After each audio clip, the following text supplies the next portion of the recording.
Last time we took a trip to frontiers both strange and psychedelic. Whereas today, we're going to stay a bit closer to home, especially if you happen to live in France.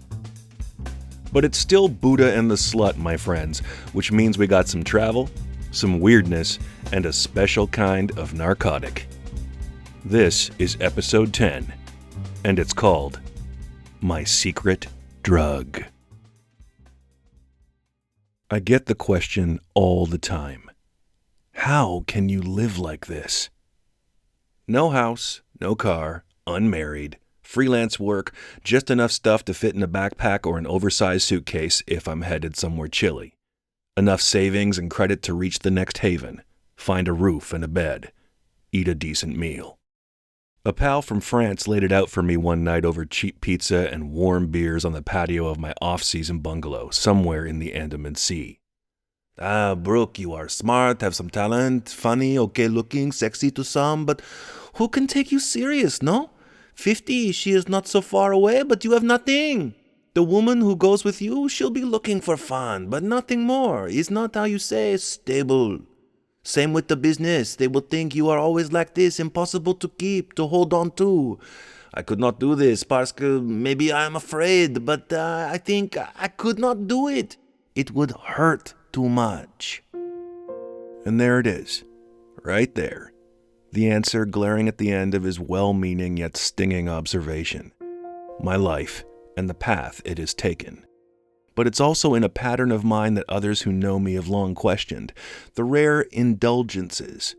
Tailored shirts and designer shoes, a luxury suite on a cliff somewhere, or a gourmet meal by the sea, alone. A gadget here, a business class flight there, or a totally random blowout with double-jointed strippers and double-aged scotch. Goat's milk gelato and stem cell wrinkle cream and organic Himalayan bath salts. Bottles of Fiji water. My folks knew something was up from early on when we go for birthday or back-to-school shopping. After surveying the options with my preteen serious face and with an eerie accuracy before I could even grasp the psychic weight of the price tag, I would pick the most expensive thing in the store every damn time.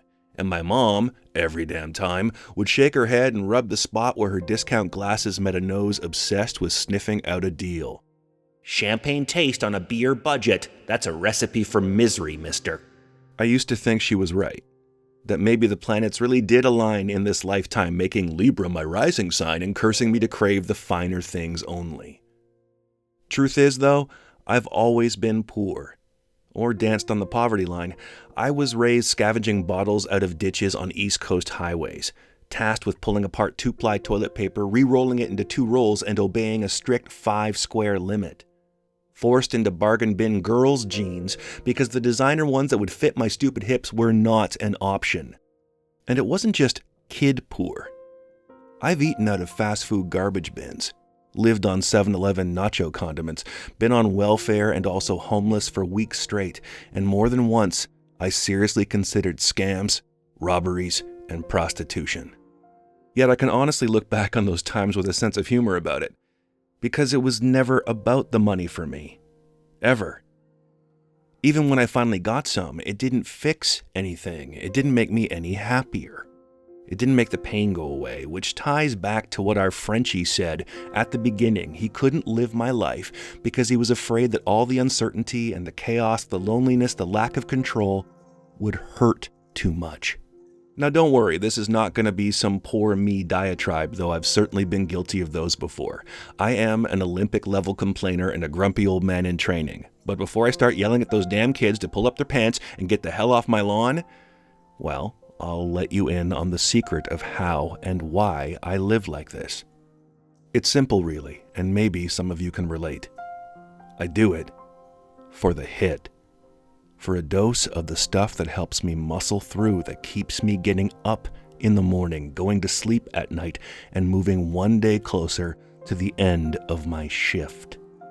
I do it because life hurts. Now, I'm not just talking about chronic pain, though that's definitely a factor. I've had pretty bad digestive shit, For as long as I can remember, with the scariest moment being me greased up on the bathroom floor of some Fleabag Quebec motel at the age of 7, during our move to Ontario, with my parents pulling white clumps of shit out of me as the French-Canadian doctor, back when they did house calls, or in this case, motor-in calls, diagnosing me with a faulty liver. I've had psoriasis so bad that when I woke up, I could feel myself peel off the sheets, leaving swaths of skin and bloody imprints behind that would make the shroud of Turin blush. I've had joints so swollen and inflamed that I'd choose to piss my bed instead of crawling 20 feet to the goddamn bathroom. But that stuff's just physical. You learn to live with it when it's a regular gig. Stuff it down in the sock drawer and try to forget where you put it. Let it drone on in the back of your head like a refrigerator, buzzing so much you eventually can't sleep without it. And maybe that would have worked. Maybe I could have handled the flesh and blood stuff if it weren't for the rest of it. For all the other ways that life stings. I'm not 100% sure on the first time I wanted to kill myself. I think it was early teens. I think it came after a typical teasing and beating at school. I saw this fucked up joy in their faces as they did it, and as others laughed and cheered. Saw the teachers roll their eyes as I screamed and cried and dripped blood and snot on the vice principal's desk. Saw the volcano of frustration bubbling in my mother's eyes that this was happening again and that therapy had been a waste of time and money and that I must be bringing this all on myself and that if I knew what was good for me, I would not come home with one more problem. Not until I left the nest. So then it reached a point where I was redlining stress and angst and wanted it all to stop. Permanently. Right? It makes sense because I was just a kid. And this was every day for me. It was just too much. But there was still this part of me that stood firm, that believed that punching my ticket early was not the way to go. Because it was selfish. Because it would hurt too many people. Because somehow I'd be punished for it, because maybe, just maybe, God was cruel, and in the end I'd be forced to come back and do it all over again and again and again until I made it through just once without bailing or whining about it. So you see, this is the point where most people, from their perspective at least, and that's all we have at the end of the day, where someone is feeling so absolutely frightened and alone and trapped on all sides with the only available roads out leading straight to suffering city population more. It's here that the quest for numbing begins, where killing the pain becomes paramount. For me, it started with TV. I've talked about this before. I'd wake up at 6 a.m. and watch baby cartoons until I had to walk to school. The rest of the day felt like I was holding my breath until I could run home, crash in the basement, and watch more. Cartoons and sitcoms and network trash until bedtime. Each show was its own kind of escape, and every rerun was like connecting with an old friend, but the appeal was destined to wear off after a while. You can only watch 2 seasons of Battle of the Planets so many times if they're airing daily. It's math. So, as the big kid troubles started rolling in like storms off the lake, I knew I needed something harder, stronger, more active. And that's when I started hanging out at arcades, back when arcades were still a thing and kids, dealers, and pedophiles were the fixtures in them. I played games. Pinball and Pac-Man, Foosball and Joust, Gyrus and Ghosts and Goblins and Cliffhanger and Tron. I burned through my allowance and dug in the couch cushions and rolled up pennies and stole from my mom's purse to get that fix, and it was threatening to get out of hand. My parents were a lot of things, but they were not stupid, so they buckled and bought me a video game system and Intellivision to keep my troubled junkie ass at home and under tight surveillance. And that's how it all began. Not just the origin story for my TV and gaming Jones, but the use of gateway painkillers. Which, by definition of gateway, means they're going to lead to the hard stuff eventually. Booze and girls and weed and girls and lifting weights and girls and working overtime and girls and stimulants and naked girls. Pinch my nipples and call me Susie when I got to university and found out that not only was hardcore porn everywhere, but I could use my meal card for coffee and smokes and chocolate. Hallelujah! For I have seen the light through the holy trinity of caffeine, nicotine, and sugar in its many blessed forms. I shall banish the suffering for this broken little man. His mind shall become like lightning. We're gonna overclock this shit till he's faster than the pain. Till he's the motherfucking road runner, leaving the bad old coyote in a bird-shaped cloud of dust. Beep, beep, can I get an amen? It didn't last. The body gets used to it. Adjusts. It tempers the rush, and then comes the crash. And with it, all the buried shit. All those hungry ghosts you left behind, they start catching up with you. You know, like the ones in Super Mario, the big boos chasing you faster and faster whenever you're not looking at them. But it didn't make any sense for me to just turn around and look back. Stop them dead in their tracks. Well, even more dead because they're ghosts, because I didn't want to face them. To feel them, to accept that they were real. Because every time I tried, the hopelessness struck me down. Another wave of capital D depression, followed by a deeper wish for destruction. My own. And I have fondled too many pill bottles, flicked my bick around cans of gasoline, started fights at 3 a.m. in the wrong neighborhood, and slept with scary women, with scary boyfriends, and even scarier medical histories. So how am I still here? And here not as some drooling smackhead sucking cock for needlefuls of temporary bliss. And hey, I am no better than anyone else on that front. If the pain in my head or heart or guts was just a bit more, just a smidgen, I could have ended up right there, on my knees in the dirt. When the socially accepted hits of speed faded and the shots of Jaeger stabbed my organs and a lifetime of porn killed my dick because normal and sweet would never be good enough again, what kept me going? It wasn't money or work, that's for sure. Somehow I knew before any studies confirmed it that chasing that shit is a one-way ticket to deathbed regret. How about status and prestige? I've had it, my friends, and let me tell you, it's as fickle and fleeting as a bleached asshole at a backdoor gangbang. I am not special. And the more I tried to prove otherwise, the more it hurt when the truth made camp in my living room like a Bulgarian mother-in-law cursing my name and waving a paring knife at my junk. Now, let me be clear, this is not going to turn into some bullshit. And then one day, on a hilltop monastery, I found mindfulness and positivity and realized that pain was my teacher, and I was filled with the most profound sense of gratitude and the desire to ease the suffering of others because in the end, we are all one. Sorry, kids. I'm not there yet. Maybe next time around. But somehow, I found my drug. Felt its pull on me like magnets and gravity. It was strong. And no, I don't mean some fancy serotonin reuptake inhibitor or a first-gen antidepressant with a schwack of self-harm lawsuits. No. This shit's available over the counter. It's legal morphine, generic brand Tylenol 3s, and it turns out I'd been taking it most of my days without even realizing it. Not until the summer of 2008, in Paris, France, while visiting the Louvre. I was finally taking a vacation after a brutal stretch of politicking and smile-faking and asshole-enduring down in LA when I was producing and directing a pair of animated shorts for a comic book movie sequel. It was its own unique circle of hell, boy, wink, wink.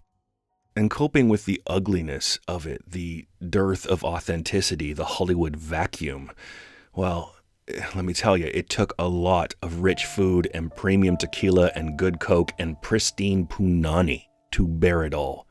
And that took its toll. It fucked me up, and I could feel it happening, like that moment when a roller coaster reaches the top, clicking and clacking into the first big drop, and the world just stops. It becomes pregnant with anticipation and dread. Because you know now, the real shit is coming. That's exactly how I felt after the gig was done, when I met up with an overseas girlfriend and we crashed in a moldy London hostel. When I turned down sex that night and heard her crying next to me as I prayed for sleep. When we rode the train through the Channel, got picked up by a haggard Frenchman and taken to a cramped flat near the river. When we had our first overpriced yogurt and croissants and red wine. When we listened to the pipe organ in Notre Dame. when she blew me in a back alley as Spain scored to win the Euro Cup. My guts were seizing with 5 days of rock-hard shit, and the skin on my ears and scalp was cracked and bleeding, and my face was an overripe pumpkin. There was so much discomfort from all the new stimuli and poisons and violent expectations of intimacy being thrust upon me that all I wanted to do was jump off the Eiffel Tower or find a working guillotine or just be a racist with Armenians after dark. Instead, we went to the Louvre. I was in no mood, but the girl really wanted to go. It was the one thing she could actually pay for, and I think she knew the end was near. Thank you for playing, and here's your parting gift. We got there early, sipped cappuccinos like adults do, and began walking. No talk, just art, which was fine by me. The quiet of the space early on, the light in it and the air and the textures, antiquities from ancient worlds, old dreams frozen in time with paint and gold and stone, Rembrandts, Vermeers, Caravaggio's, and then we got to Da Vinci's Grinning Girl, and the place went nuts. They swarmed the painting, fawning crowds desperate for their rock star. People were fighting for the best view of it, the Mona Lisa, for a chance to take a picture of a painting of a person long dead if she ever existed at all. Her smile, motherfuckers, is mocking you, all of you. Okay, when I get overwhelmed, when things become a frenzy in my head and the world is too bright and loud and hot and messy and it really starts to hurt, then I can go to some very dark places, like when you start imagining headlines of Canadian bathes in blood after museum massacre, then you know it's time to take a bow and get the fuck out of the room. The soon-to-be ex saw the demons lurking in my eyes, hugged me, and said, "I'll catch up. Go find some quiet or something beautiful. Remember where you are." So I dashed. A left and then a right and another left, zigzagged down marble halls till there was not a soul in sight. Till my jaw loosened and my fists unclenched and the fire in my head shrank to embers. Till I could breathe and be human again. And it was after that breath that I took stock of where I was, by a high stone archway off to the right, flanking the empty hall. I listened for voices inside, didn't hear anything, and took a step into the room. Rays of sun angled down through the high windows on the far wall. The vaulted ceiling seemed faded back and far away. My footsteps echoed on the polished floor. It was like walking into a church. A lone worshiper with the preacher waiting for me inside, standing silent, haloed in sunlight. I stepped closer, and the silhouette sharpened. The shadows peeled back, like an ebbing tide revealing treasures from the deep. I knew what this was. This shape, this statue, this piece of art. I knew it as well as the other famous works from the gallery that morning, the ones silk-screened onto my generation by TV and movies and magazines, by t-shirts and postcards, keychains, and Monty Python cartoons. But this was different.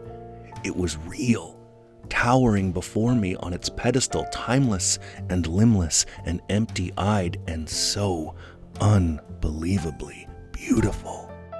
I gasped. Honestly, I did, and then fell into what I can only call a trance. I began to vibrate and tremble, and I remember thinking, is this right? Is this how I'm supposed to feel? But that thought was quickly pushed out, tossed into the recycle bin to make space for new software. As my eyes fell on its curves and grooves and sublime stone skin, its presence hit me, penetrated me. Oh yeah, this was the Venus de Milo, the statue of Aphrodite, the Greek goddess of love and beauty. The artistic and mathematic perfection of it was something ripped out of heaven and somehow delivered here by human hands and eyes and will. I was transfixed as she beamed into me. All of her, not just the image, not just the face and breasts and missing arms and falling robe.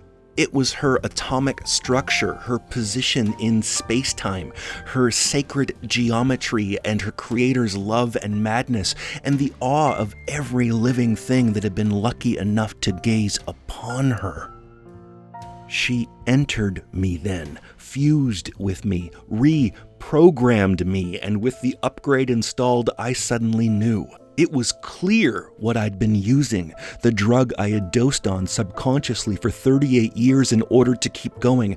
Beneath the sugar and sex, the cigarettes and cinema, the stimulants and new age platitudes, my prescription for the pain of being alive was beauty. The switch flipped off as fast as it came on, and I found myself surrounded by a class of bored Japanese kids taking loud selfies. A tremor in my gut sent me running for the toilet, laughing like a loon, and sweat literally pooled around my feet as I purged what felt like years of shit and ache and ugliness. My girlfriend, well, she was waiting for me when I came back into the hall, and she looked different. Shiny. Everything did. Everything just looked more beautiful. And that's when I had the first vision of what needed to come next. Of how to keep going and maybe even thrive a little in the years to come. Not a slave to mortgage or marriage, and not chained to a desk in the cubicle barnyard. No dead-eyed smiles as I bent over for jealous peers and two-faced friends and the barbed wire strap-on of society. I would walk in realms that lifted my heart, devoted myself to blue skies and warm waters, to white sand and fragrant flowers, to great mountains and endless deserts, to rolling plains and emerald jungles, to the richness of culture and art and music and architecture and language and good food and honest, simple comforts, to the sweetness and grace of animals. Yes, especially cats, who seem like angels now to me, soothing me in childhood and inspiring me in adulthood. And to people, the best parts of people, inside and out, the unexpected kindness of strangers, the wisdom and generosity and compassion that they carry, their strength and devotion and sometimes blinding brilliance, those heartfelt smiles and gleaming eyes and ferocious wills, their desires and yearnings and wet lip kisses and naked worship in the dark. These things are all beautiful to me. All of them and more. Like I said at the start, it could just be a nice shirt or shoes, an airport lounge or a 5-star hotel, a beautiful old tree, a rainbow, or a graveyard. Beauty is real. Beauty is everywhere, and beauty, for me, at least in this life, is my medicine. I still get the question, though. Every few months. And I didn't tell Frenchie the whole truth that night, not like this. I just gave him the short version, the one wrapped in pizza and washed down with beer, as the waves rolled in and the crickets chirped and the stars were like diamonds in the darkness. How can I live like this? Dude, how can I not? Hey, how you doing? Good? That's what I like to hear. And you know what else I'd like to hear? Your comments, your questions, like what's your medicine or your big moment with beauty? I really want to know, so please share your thoughts on Facebook or YouTube if you're listening there, or on Twitter and Instagram with my handle Broken Saint, or through my site brookeburgess.com if you're doing the iTunes thing, etc. I'll be sure to read every one, comment back, and will consider any and all questions for a future Q&A show.